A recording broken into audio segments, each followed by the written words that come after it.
Assalamualaikum warahmatullahi wabarakatuh. Alhamdulillahi rabbil alamin. Wassalatu wassalamu ala asyrafil anbiya wal mursalin wa ala alihi wa ashabihi ajma'in. Amma ba'd. Kembali bersyukur kita kepada Allah Subhanahu wa taala, yang mana Allah telah melimpahkan rahmat, telah melimpahkan nikmat kepada kita, sehingga dengan limpahan rahmat nikmat yang Allah berikan, kita masih dapat melaksanakan kewajiban kita sebagai seorang mukmin, sebagai seorang hamba Allah Subhanahu wa taala, yang meningkatkan keimanan dan ketakwaan kepada Allah Subhanahu wa taala. Salawat dan salam kita doakan kepada Allah Subhanahu wa taala agar senantiasa disampaikan kepada junjungan kita, yakni Nabi besar Mustafa Muhammad sallallahu alaihi wasallam, yang mana dengan jeripayah beliau, dengan pengorbanan beliau, kita bisa merasakan nikmatnya, indahnya Islam seperti saat sekarang ini. Baiklah, tanpa memperpanjang mukaddimah, saya Syofri Oza, NIM 2114020128, jurusan Pendidikan Bahasa Arab, Fakultas Tarbiyah dan Keguruan UIN Imam Bonjol Padang. Pada kesempatan kali ini saya akan menjelaskan tafsiran pada mata kuliah tafsir Tarbawi, yaitu ayat kelima, surah Al-Baqarah ayat 183 sampai 184, yaitu tafsirannya. Baik, sebelum kita bahas tentang tafsiran ayat ini, saya akan membacakan dulu ayat dan maknanya. A'udzu billahi minasy syaithanir rajim. Bismillahirrahmanirrahim. Ya ayyuhalladzina amanu kutiba alaikumus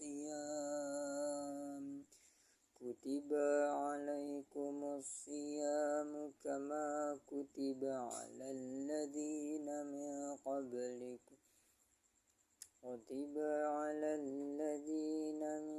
qablikum la'allakum tattaqun. Ayyaman ma'dudat. Faman kana minkum maridan aw ala safarin fa'iddatun min ayyamin ukhar. وعلى الذين يطيقونه فدية طعام مسكين فمن تطوع خيرا فهو خير له وأن تصوموا خير لكم إن كنتم تعلمون. Maknanya perkataannya yaitu, ya ayyuhalladzina amanu kutiba alaikumusiyam, wahai orang-orang yang beriman, diwajibkan alaikum atasmu asyam, berpuasa, kama sebagaimana kutiba alal ladzina min qablikum, diwajibkan atas orang-orang sebelum kamu, la'allakum tattaqun, agar kamu bertakwa. Ayyaman ma'dudat, yaitu beberapa hari tertentu. Faman kana minkum maridan aw ala safarin, maka barang siapa di antara kamu dalam keadaan sakit atau dalam perjalanan, fa'iddatum min ayyamin ukhar, maka wajib menggantinya sebanyak hari di mana ia tidak berpuasa, sebanyak di hari lain. Ayat wa 'alal ladzina yutiqunahu fidyatun ta'am, dan bagi orang-orang yang menjalankannya wajib membayarkan fidyah, yaitu ta'amu miskin, memberi makan orang miskin. Faman tatawwa khairan, tetapi barang siapa dengan kerelaan hati mengerjakan kebaikan, fahuwa khairul lah, maka kebaikan itu lebih baik baginya. wa tasumu khairul lakum. Maka itu lebih baik baginya, dan puasamu itu lebih baik bagimu jika kamu mengetahui. In kuntum ta'lamun, jika kamu mengetahui. Adapun tafsiran dari ayat ini adalah, yang pertama, perintah untuk melaksanakan puasa Ramadan, yang mana dalam ayat ini telah diwajibkan oleh Allah Subhanahu wa taala kepada setiap hamba-hambanya yang beriman, terutama itu yang telah balik berakal, yang telah cukup, telah mampu melaksanakan ibadah puasa, maka diwajibkan atas dia berpuasa. Itu diwajibkan pada orang-orang beriman. Nah, puasa telah diwajibkan pada umat terdahulu. Nah, jadi sebelum sebelum masa kita ini, puasa itu telah diwajibkan kepada orang-orang yang sebelum kita. Tujuannya adalah agar kita menjadi orang-orang yang bertakwa. Nah, adapun pelaksanaan dari puasa ini adalah beberapa hari tertentu, seperti puasa wajib itu dilaksanakan 30 hari di bulan Ramadan, mulai dari 1 Ramadan sampai dengan 30 Ramadan. Nah, adapun apabila kita dalam keadaan sakit ataupun dalam perjalanan jauh, maka kita harus mengqada puasa kita tersebut atau mengganti di hari lain puasa. Seberapa banyak kita meninggalkan puasa wajib tersebut, maka haruslah wajib bagi kita untuk menggantinya di hari lain. Nah, adapun fidyah yaitu memberi makan orang miskin. Apabila kita keberatan dalam menjalankan ibadah puasa, misalnya kita sakit yang bertahun-tahun sehingga tidak sanggup untuk berpuasa, atau kita adalah hamil berat atau dalam menyusui, itu kan sehingga tidak memampukan kita untuk berpuasa, maka hendaklah kita memberi fidyah, yaitu memberi makan sekali makan orang miskin. Dan puasa ini alangkah baiknya jika kita mengerjakannya dengan rela hati, dengan hati yang ikhlas, dan di dalam berpuasa kita diperintah juga untuk banyak amal, yaitu baca Al-Quran, menebarkan kebaikan dan lain sebagainya. Nah, puasa itu lebih baik jika kita mengetahuinya. Nah, jadi maksudnya ini, kita lebih baik mengerjakan puasa kita mengetahuinya daripada kita tidak mengetahuinya. Nah, jadi maka ayat ini Allah Subhanahu wa taala mewajibkan untuk berpuasa, yaitu untuk menahan diri dari makan dan minum serta bersenggama, yaitu berhubungan antara laki-laki dan perempuan, suami dan istri. Nah, dengan niat yang ikhlas karena Allah Subhanahu wa taala. Nah, karena di dalam puasa terkandung hikmah membersihkan jiwa, mensucikan serta membebaskannya dari endapan-endapan yang buruk dan akhlak-akhlaknya yang rendah. Nah, dari ayat ini telah perintahkan kepada kita bahwa betapa wajibnya puasa, hingga Allah telah mewajibkan kepada orang-orang sebelum kita. Nah, dari makna ayat ini, wahai orang-orang yang beriman, diwajibkan atas kamu berpuasa sebagaimana diwajibkan atas orang-orang sebelum kamu, agar kamu bertakwa. Nah, jadi kita sangat diwajibkan oleh Allah Subhanahu wa taala, diperintahkan oleh Allah Subhanahu wa taala agar kita berpuasa sebagaimana yang telah diwajibkan atas orang-orang sebelum kamu, atas ulama-ulama sebelum kita, para nabi, para sahabat, tabi'in, yang telah diwajibkan oleh Allah Subhanahu wa taala berpuasa. Dengan tujuan apa? Tujuannya adalah agar kita menjadi orang-orang yang bertakwa, menjadi orang-orang yang diridhai oleh Allah Subhanahu wa taala. Selanjutnya, maka barang siapa yang di antara kamu dalam keadaan sakit atau dalam perjalanan, maka hendaklah dia mengganti di hari lain. Nah, dari ayat ini dapat dijelaskan bahwa apabila kita dalam keadaan sakit, kita dalam keadaan dalam perjalanan yang sangat jauh, yang tidak membuat kita tidak bisa untuk berpuasa, sakit yang berhari-hari sehingga kita tidak kuat untuk berpuasa, maka hendaklah kita menggantinya di lain hari dengan ketentuan sebanyak puasa yang kita tinggalkan.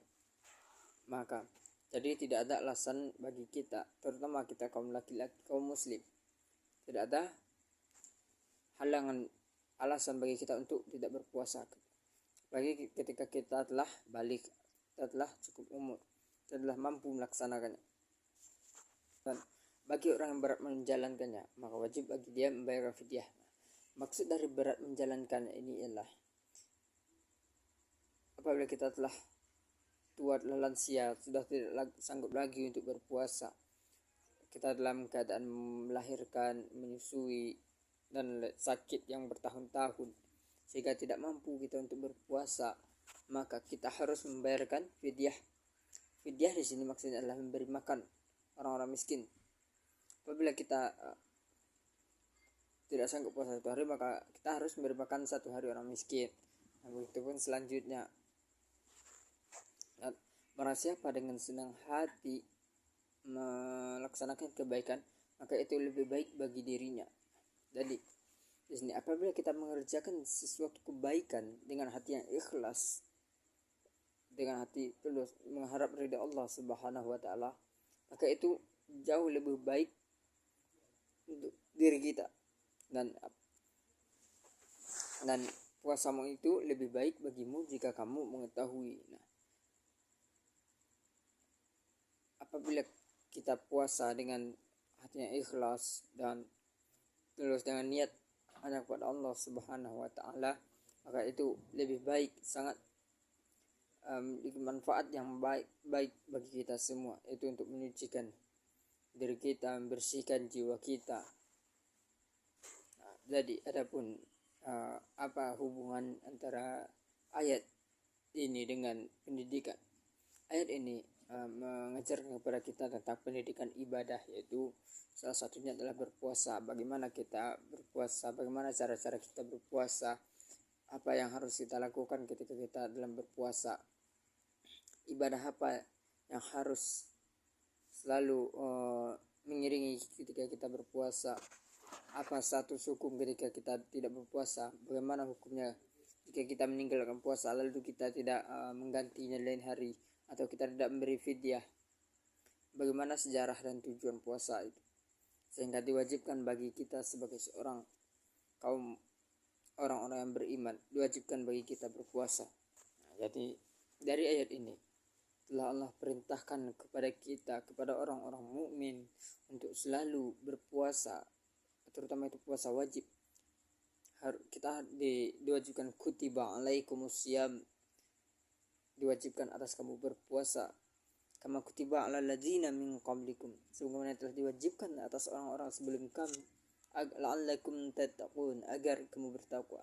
Nah, ini salah satu untuk meningkatkan ketakwaan kepada Allah Subhanahu wa taala adalah dengan cara berpuasa. Salah satunya adalah puasa wajib, puasa di bulan Ramadan. Nah, ini sangat mempengaruhi keimanan dan pada ketika kita melaksanakan puasa wajib, maka tentu kita meninggalkan segala larang-larangan, kita meninggalkan makan dan minum di siang hari, meninggalkan senggama. Dengan berpuasa di bulan Ramadan itu akan meningkatkan keimanan dan ketakwaan kita kepada Allah Subhanahu wa taala. Dengan berpuasa Ramadan kita diangkat derajat kita oleh Allah Subhanahu wa taala. Dan di puasa Ramadan itu sangat banyak hikmah-hikmah, pembelajaran, ibadah-ibadah yang dapat kita laksanakan. Banyak manfaat yang kita dapat dari berpuasa. Puasa ini adalah melatih diri kita untuk menghadapi kesabaran, melatih diri kita sabar dalam menghadapi masalah, sabar dalam menghadapi apapun yang datangi diri kita. Oleh karena itu, sebagai seorang mukmin, sebagai seorang muslim, maka diwajibkan atas kita berpuasa sebagaimana telah diwajibkan atas orang-orang sebelum kita, agar senantiasa kita bertakwa kepada Allah Subhanahu wa taala. Takwa dalam artian melaksanakan kewajiban perintah Allah Subhanahu wa taala dan meninggalkan segala yang dilarang oleh Allah Subhanahu wa taala. Mungkin hanya ini yang dapat saya sampaikan. Jika ada kesalahan dalam penyampaian materi, mohon dimaafkan, karena di sini saya masih dalam proses belajar dan akan terus belajar menjadi umat yang terbaik insyaallah, dan mengajarkan apa yang telah diajarkan. Semoga apa yang saya sampaikan bermanfaat bagi kita semua, terutama pada diri saya sendiri. Saya akhiri dengan billahi fisabilillah. Assalamualaikum warahmatullahi wabarakatuh.